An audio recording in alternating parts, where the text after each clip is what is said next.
What is going on, everybody? Welcome to another Friday video here on AVP Aquariums.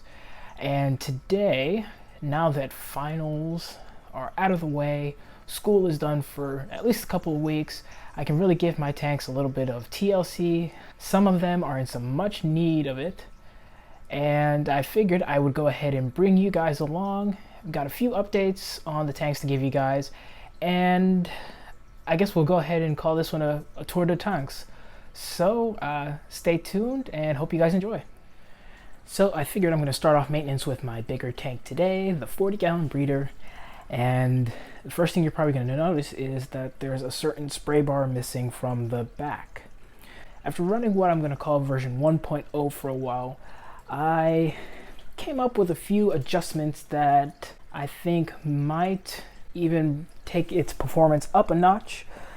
So I did end up remaking the spray bar, which was easy. At this point, I'm pretty much gotten good at it, and it's probably about a 30-minute process.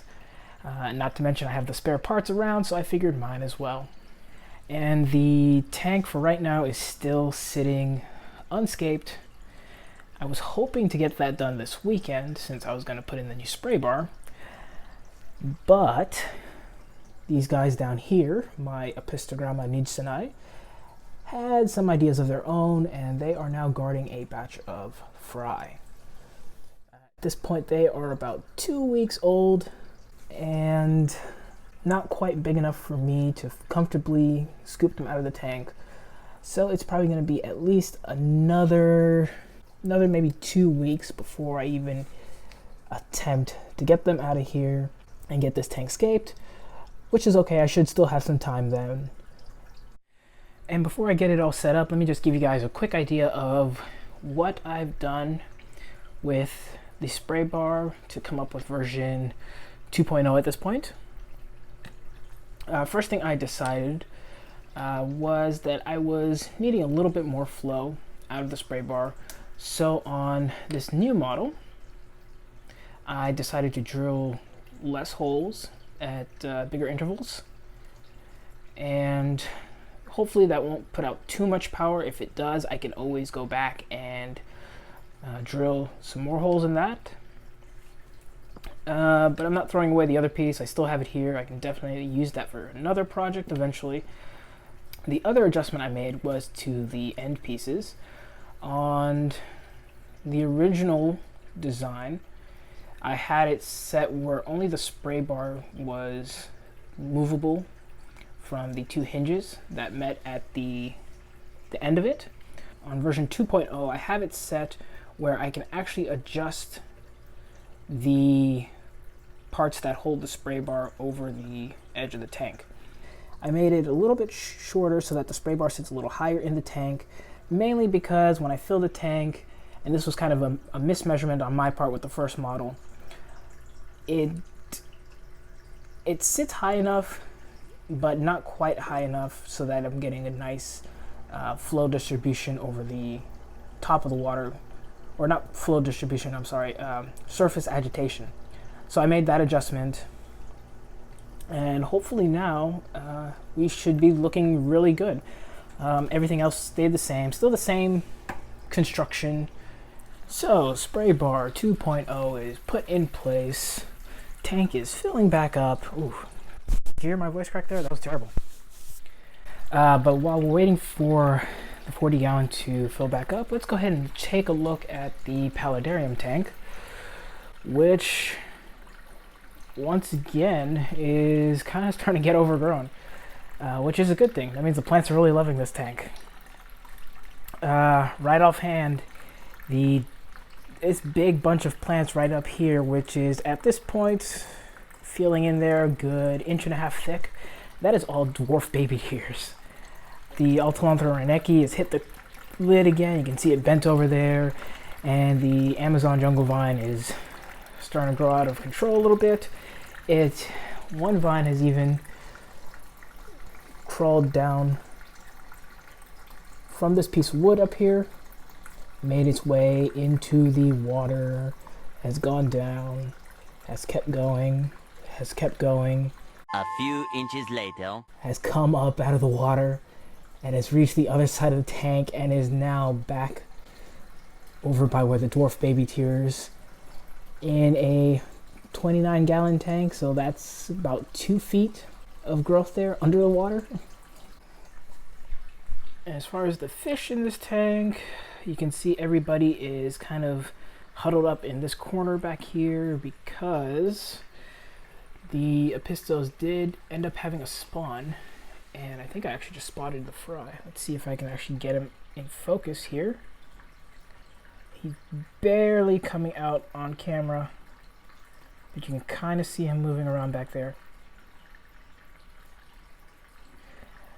I've only seen one really, but that doesn't mean anything. I've seen only 2 in the past. They've taken them out and have caught about 7 or 8, so they're very good at hiding their fry in here. So we've now got this tank filling back up. Not really too much work to be done underneath the water.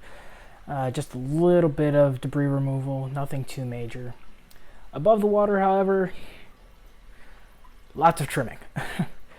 I did a major hack back on the pilia that was growing up here, just to get some more light down to the bottom and maybe get it to fill out a little bit more there. And I trimmed down the Altalanthra reneki and kind of replanted it back in between the wood, so that'll root in down in there and kind of give a more bushier look up front. And just to give you an update on the little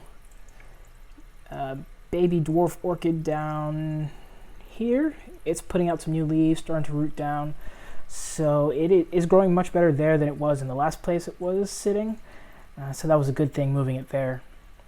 But yeah, that is it on this tank. Oh, about to fill the water too high. Let me go ahead and turn that off, and we'll go ahead and take a look at Nano Corner.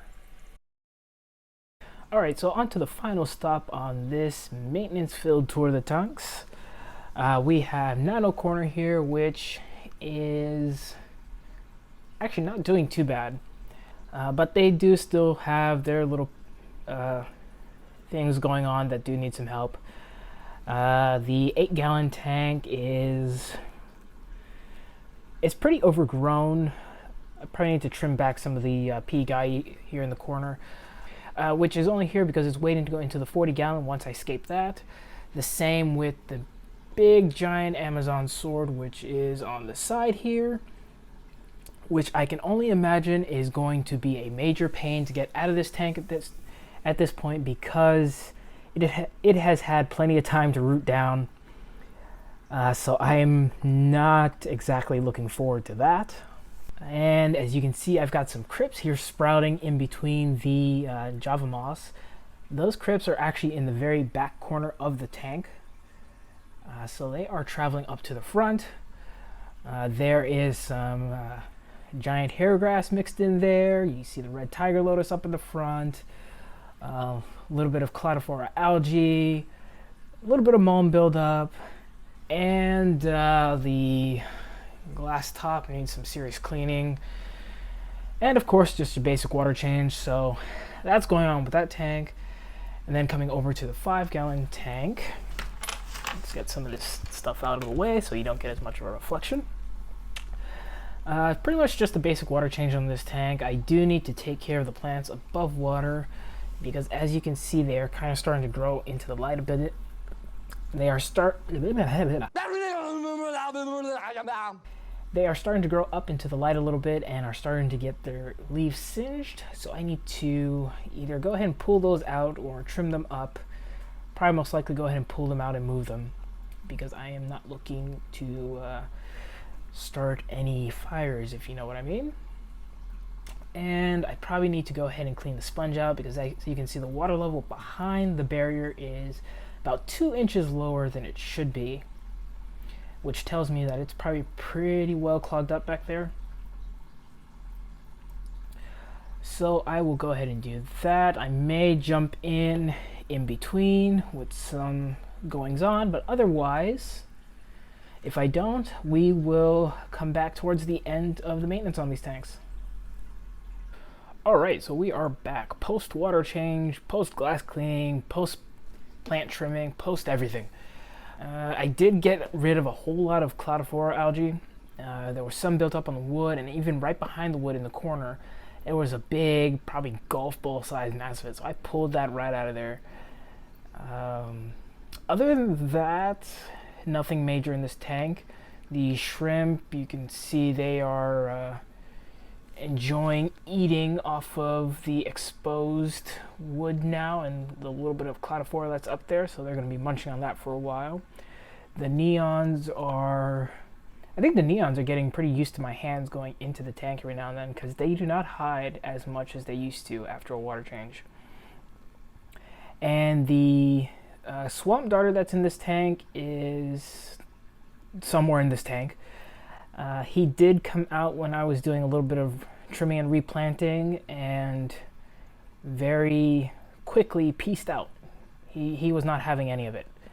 But he is in there, still growing, still eating well, and still essentially enjoying life as much as I can tell. He does every now and then like to, oh, there he is. He's actually doing it now. He likes to kind of play peekaboo behind the wood. You can kind of see him back there. So that is his hiding spot. And he likes to just kind of hide in there, and either he's just kind of relaxing back there or he's keeping an eye on me, because most of the time it seems like it's whenever I am near the tank that he's kind of sitting there watching me. And then checking out the 5-gallon spec, I did decide to go ahead and pull out the dwarf peace lilies that were growing out of the top. It would have been too much trouble for me to trim them, and they probably would have just grown right back into that light. So I figured I'd just go ahead and circumvent any trouble and get those out of there. Not to mention their roots, which had grown about a foot long in this tank, had managed to find their way into the filter compartment, and I think that was kind of playing a part into why it was getting clogged so quickly, or at least getting clogged so much. So as you can see, the water level is matching on both sides now. Water is flowing, filtration is happening, all is good. And before signing off, I did want to stop over by the 40 breeder. The new and improved spray bar 2.0 is working nicely. As you can see up top, I'm getting a nice bit of flow. I may lower down the filter output a little bit just to quiet it down a little bit, but otherwise it's working well. The fish don't seem to be minding it. They actually seem to be enjoying it. I can't tell if it's because of the water change, because of the extra flow, extra aeration, or a combination of all three, but the red-eye tetras have been getting frisky in here and going into breeding mode. I've been seeing little schools of about 3 or 4 males chasing a female, and they've been going about it for probably about the last hour or so. Of course, I don't expect to see any fry or anything from that, but it is good to see. It means the fish are happy, things are going well. And the Bolivian rams actually look like they're getting ready to spawn in that pot again, so this would be probably the 100th time this year. I can't seem to get them to stop, which I guess is a good thing. Hopefully their spawning does not align with when I would like to rearrange the tank, because that's going to push me back some more, because I don't quite like to mess with the spawns when they happen. I just kind of let them be. But that is it, guys. It has been a longer video. Hope you enjoyed this tour de tanks, as I like to call them. If you did enjoy, go ahead and hit that like button, and as always, subscribe for more, and thank you for watching. I will see you on the next Friday video.